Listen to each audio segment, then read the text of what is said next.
Kondapalli says, congratulations for Jagityala victory. Complete credit goes to you, ma'am. Credit only goes to Jagtial people. But Jagtial నుండి జైత్రయాత్ర చేసేటటువంటి అవకాశాన్ని కల్పించిన జగిత్యాల ప్రజలందరికీ కూడా మనస్ఫూర్తిగా మళ్ళొకసారి ధన్యవాదాలు తెలియజేస్తాం. This is an out of the box question. Jeevana Ravikant asks you, are you waiting for Chiranjeevi next movie, Saira?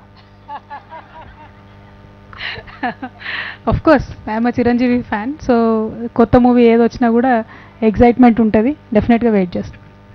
Suresh ask you ma'am, అడగాలంటే చాలా ఉన్నాయి కానీ ఒకటి చెప్పండి madam. You are an inspiration to all youngsters and women. Just give one message to the youngsters. యంగ్స్టర్స్కి ప్రత్యేకంగా అడ్వైజ్లు ఇవ్వడం బాగుండదు, ఎందుకంటే వాళ్ళకి నచ్చదు అడ్వైజ్ ఇస్తే. అంతే కదా, పెద్ద చెప్పొచ్చారులే అనుకుంటారు. కాబట్టి నేను రిక్వెస్ట్ చేసేది ఒకటే, చేసే ఏ పనులు అయినా కూడా కొంచెం సిన్సియారిటీ గట్టిగా ఉంటే ఏ పని చేసినా హ్యాపీగా చేసుకోవచ్చు.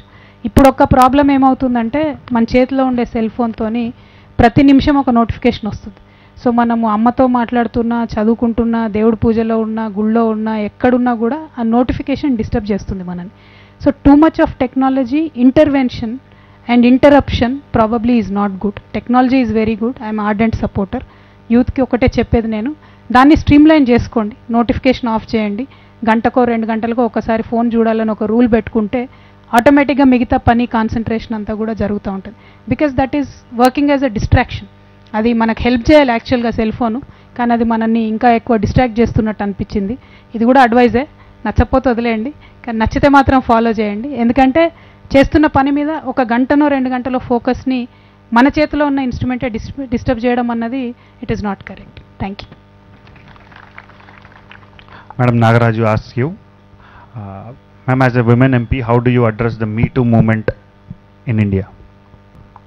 I think it's very good.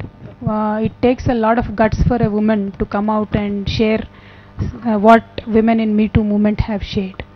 Most of the women experience this, but they hardly come out and share it. But as a policy maker, I feel when a woman comes out and shares something like this, there should be a supporting environment like what we are trying to do in Telangana government. When a woman wants to come out and give a complaint in the police station, at the very first interaction of the police with the woman, there always usually is a male constable sitting. They don't see a woman constable.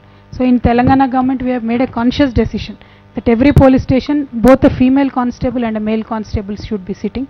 So when a woman wants to come out and give a complaint against someone,